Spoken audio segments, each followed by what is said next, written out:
El famoso pintor holandés Vincent van Gogh, que vivió a finales del siglo XIX, él dijo en una ocasión: si realmente amas la naturaleza, encontrarás belleza por todas partes.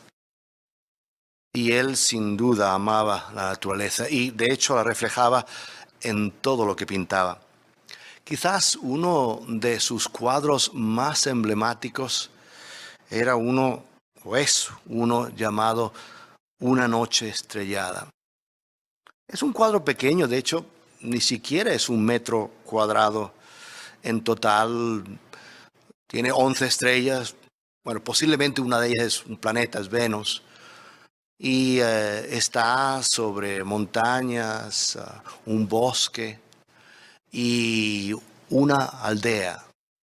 La aldea sería imaginaria porque, según los expertos, eso era la vista que Van Gogh tenía de su dormitorio y allí no habría ninguna aldea. Así que él sacó eso de imaginación.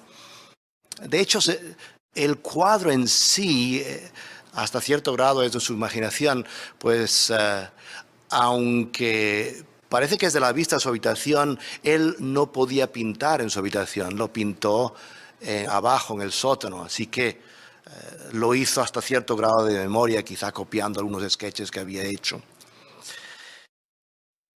Es un personaje fascinante y se puede ver por medio de su arte. Y tanto expertos como admiradores en general han pasado décadas estudiándolo y pensando, preguntándose, ¿quién es este hombre? ¿Qué estaba pasando por su mente?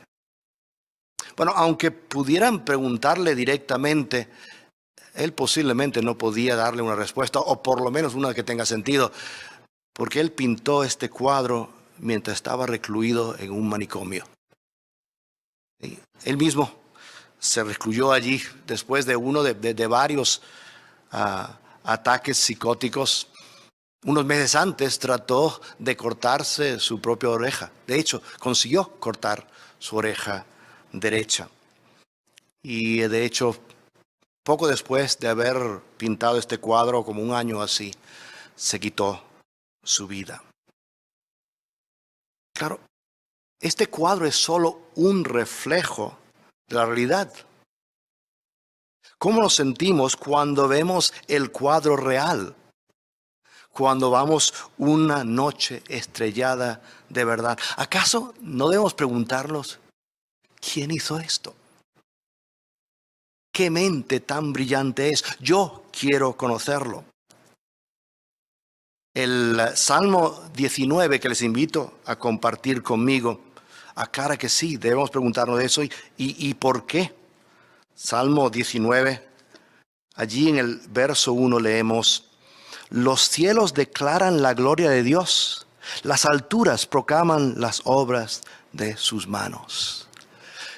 Si la creación de Jehová hablan mucho acerca de él como persona. Nos dice, por ejemplo, que es un Dios de orden. El hecho de que el universo tiene su lugar y su papel para cada cosa que está allí, nos dice que Jehová es quien decide cómo va a usar su creación. Él regula toda su creación, incluyendo a nosotros, los seres humanos. Todos debemos de actuar y movernos dentro de esos límites. Por ejemplo, el límite de la gravedad. Una ley que nos limita a cierto grado, pero es para nuestro propio beneficio. La gravedad hace que la atmósfera permanezca cerca de la Tierra. Regula las mareas. Contribuye al equilibrio, que es tan esencial para la vida. Si la creación entera habla muy elocuentemente de su creador. Ahora, ¿cuál es el propósito de Jehová para toda su creación? Bueno, la Biblia responde a esta y muchas otras preguntas que podemos hacernos. Y eso demuestra que ese libro viene de Dios. Por ejemplo, sus consejos funcionan, nunca fallan, que muestra que vienen de alguien que nos conoce muy bien. Jehová entiende muy bien quiénes somos, cómo pensamos, cómo nos sentimos. Nos conoce mejor que a nosotros mismos. A nosotros a veces nos cuesta entender cómo reaccionamos a estas cosas. Nos cuesta hasta entender qué pensamos y por qué pensamos de esta manera. No hace falta que seamos de mente como Van Gogh para estar confusos así. Pero Jehová muestra por la manera que nos aconseja y nos dirige que nos entiende muy bien y que Él quiere que seamos felices. Él sabe lo que nos conviene y lo que no nos conviene. La Biblia también está llena de profecías que siempre se cumplen. Los hombres predicen esto y aquello basado en lo que ellos entienden o dicen que entienden, pero se equivocan. Jehová no se equivoca. Y algunas de las profecías que ya se han cumplido son sumamente complejas. Por ejemplo, una acerca de la caída del imperio de Babilonia. Esa ciudad sumamente poderosa. Allí el profeta Isaías dio detalles increíbles. Por ejemplo, mencionó quién era el gobernante que iba a conquistarla. Ciro. Eso lo hizo 200 años antes de que pasara. También mencionó la manera que iba a hacer, que iba a desviar las aguas del río, que las puertas de la ciudad estaban abiertas o estarían, y eso es inusual, que no iba a recibir ningún tipo de oposición, porque los babilonios estaban tan confiados que estaban teniendo una fiesta allí, y los soldados medo-persas entraron sin ningún tipo de oposición. ¿Cómo lo sabía Jehová, el autor de la Biblia, 200 años de lo que pasaba? Porque obviamente Él tiene control sobre estos eventos, está por encima del tiempo. Y por eso las pocas profecías que nos quedan todavía por cumplirse, no tenemos ninguna razón para dudar que se van a cumplir justo a tiempo. También la Biblia muestra cómo Jehová se preocupa por nosotros. De hecho, su Hijo Jesucristo en una ocasión dijo que todos los cabellos de nuestra cabeza están contados. No sé si usted se preocupa mucho de cuántos cabellos tiene. Posiblemente se preocupa si tiene pocos, si le ha caído bastante. Pero una cabellera normal y corriente, nos dicen los expertos, que tiene unos 100,000 cabellos. Nosotros no nos preocupamos por contarlos, pero Jehová hasta ese detalle lo sabe y muchos otros más. Eso muestra que nos quiere, que está sumamente interesado en nosotros como personas. Él quiere que disfrutemos la vida. De hecho, la Biblia nos dice que todas las cosas buenas vienen de Jehová para nuestro deleite. Ahora cabe la pregunta, ¿podemos conocer realmente a Jehová Dios? Bueno, la Biblia nos asegura que sí. Por ejemplo, viendo uno de los relatos bíblicos allí en Hechos de los Apóstoles, del capítulo 17, allí vemos al apóstol Pablo con algunos de sus compañeros caminando por la ciudad de Atenas, la cuna de la civilización en ese tiempo, el centro de diferentes filosofías allí. Él vio un montón de diferentes dioses y templos y se fijó en uno en particular que era un altar a un dios desconocido. Parece extraño, pero aparentemente era algo común en las ciudades griegas que ponían altares. Ellos estaban convencidos que conocían todos los dioses, pero por si acaso, para no ofender a nadie, tenían uno adicional para un dios desconocido, para que nadie se quedara fuera. Y seguro que Pablo pensó, ahora cómo razono con esta gente, con toda esta confusión que tienen acerca de Dios. Allí en ese tiempo había dos escuelas filosóficas principales.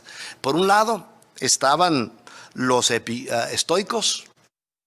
Los estoicos ellos sostenían básicamente que la materia y fuerza, a esa fuerza de vez en cuando hasta le llamaban Dios, que eran los principales elementos del universo.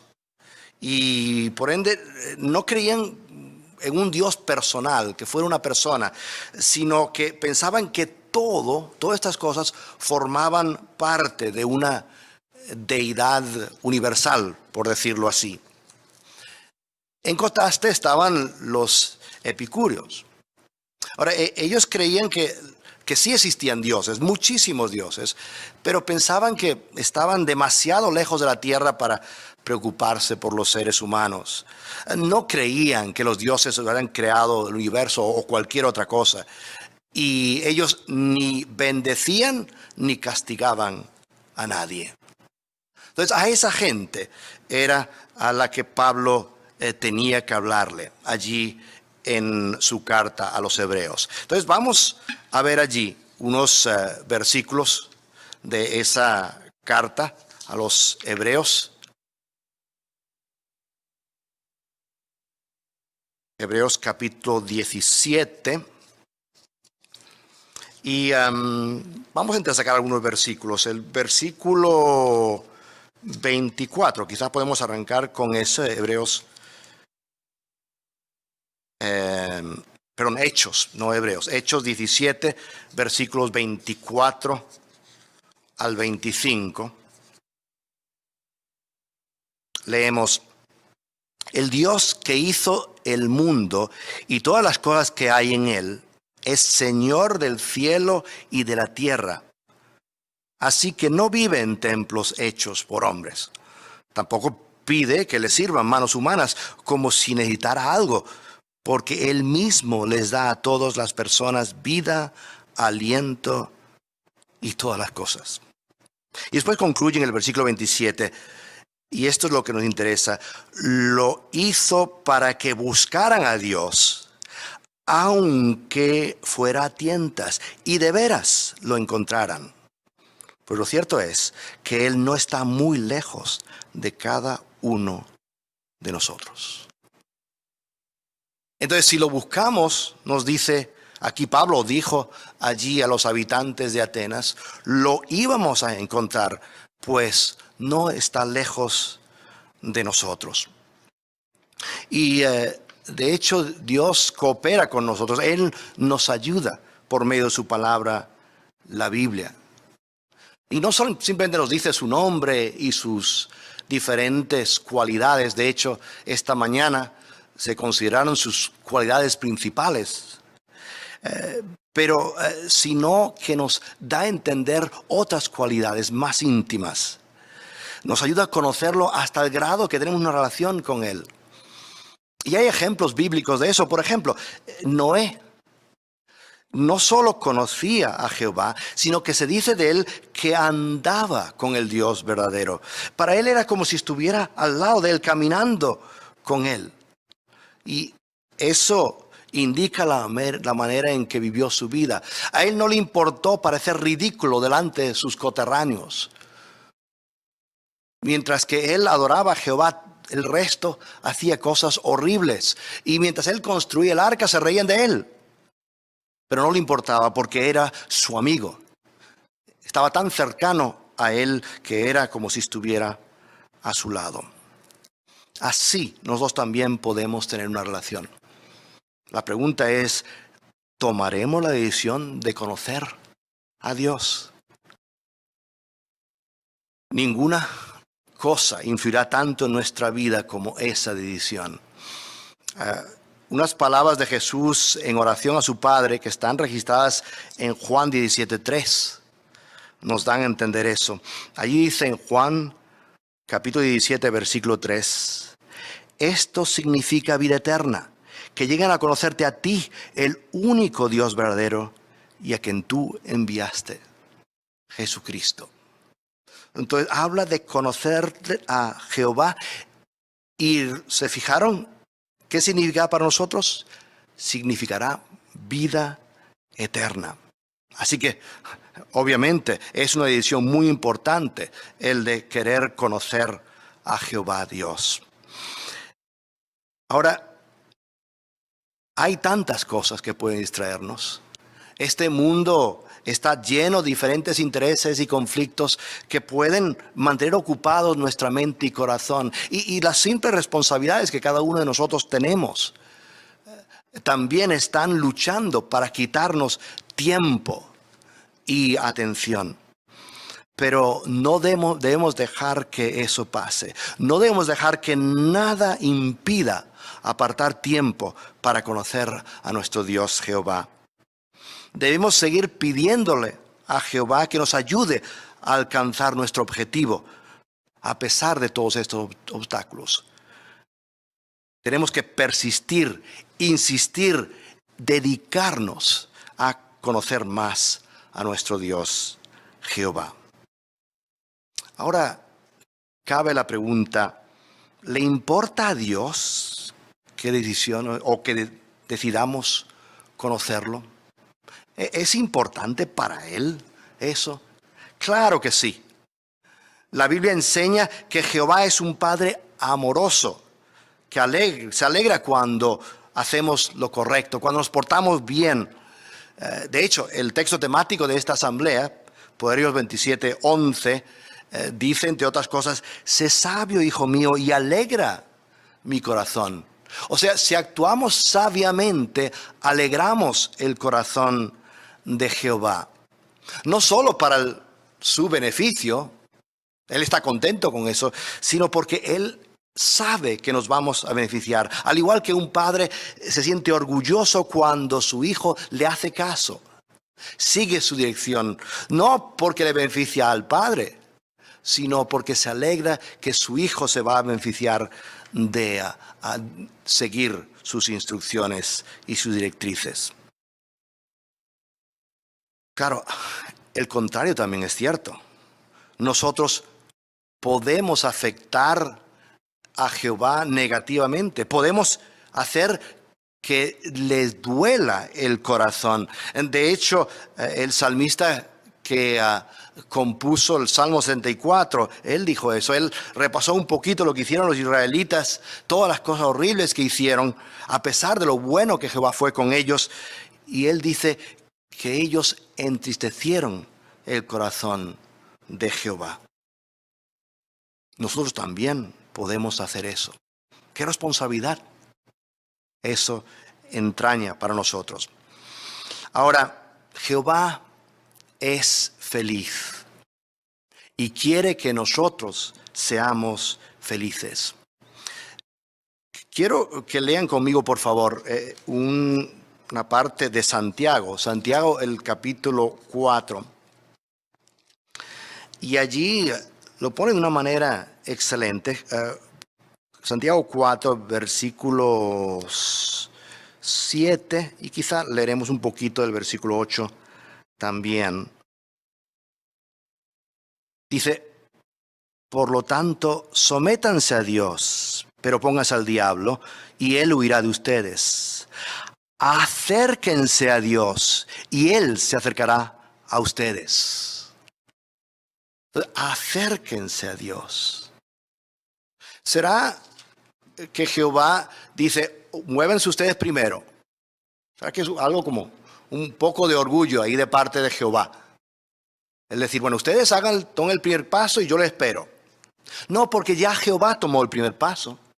Ya hemos estado hablando de que Jehová creó el universo que habla tan elocuentemente de Él. Nos creó a nosotros con una inmensa curiosidad, que es natural que nosotros queramos saber qué hay detrás de algo. Entonces ya Él nos atrajo. Después nos atrajo por medio de la Biblia. Al ir viendo la sabiduría en ella y las profecías en ella, nos atraen más a Él. O sea, ya Él ha tomado el primer paso. Pero ahora nos dice, ahora ustedes, te toca a ti. Acércate a mí, pero no te preocupes. Yo te encuentro en el camino, yo te busco. Excelente como Jehová muestra que nos quiere ayudar para que lo conozcamos, para que lo hagamos feliz. Entonces, ¿cómo podemos hacer a Jehová feliz? Muchos tenemos duda y dirán, yo en comparación con Jehová, que me equivoco, soy tan imperfecto, me cuesta complacerme a mí mismo. ¿Cómo es que voy a complacer a Jehová, hacerlo feliz? ¿Cómo podemos hacerlo? Bueno, de varias maneras. Primero, leyendo y estudiando detenidamente la palabra de Dios, meditando sobre ella. Y esto lo pone muy bien en la Biblia, primera carta de Pedro. Y allí, en el capítulo 2, primera carta de Pedro, capítulo 2, vamos a leer solo un versículo, el versículo 2. Interesante esta analogía que usa aquí el apóstol. Como recién nacidos, desarrollen un fuerte deseo por la leche no adulterada de la palabra, para que gracias a ella crezcan hacia la salvación. Interesante esta analogía porque dice, desarrollen el deseo por la leche. Un bebé no hace falta que desarrolle ningún deseo por la leche materna. Eso es natural para él. Él sabe que le hace falta leche y la desea. Y él lo pone muy claro cuando la desea. Aunque no pueda hablar, es muy elocuente. Nos lo hace saber. Y hasta que la madre se la dé, no queda tranquilo. Pero aquí Pedro dice que nosotros debemos desarrollar. No es natural. No nacemos con el deseo de ese alimento espiritual. No nacemos con el deseo de leer la Biblia. Suena como a trabajo. Y por lo general nos gustan las cosas, cuanto más fácil mejor, ¿no? Pero no solamente debemos desarrollar el anhelo, sino como un bebé. O sea, debemos insistir y debemos de sentir que nos hace falta. Cuanto más fuerte sea nuestro anhelo, más queremos leer y estudiarla. Otra manera que nos podemos acercar a Jehová es hablando con Él mediante oración. Eso es entendible porque cualquier relación que tengamos, cualquier amistad que tengamos, eso se alimenta por medio de la conversación. Ahora, a un amigo íntimo le decimos de todo. No solamente hablamos con él o con ella de cosas triviales, sino hablamos de cosas muy íntimas, aún las cosas feas, las cosas que nos perturban, que nos hacen sentir mal, que sabemos que no debemos pensar. Así deben ser nuestras oraciones. Deben ser sinceras y abrir nuestro corazón a Jehová para que Él nos escuche y nos ayude. Y una manera más en que podemos hacer feliz a Jehová es siguiendo sus consejos.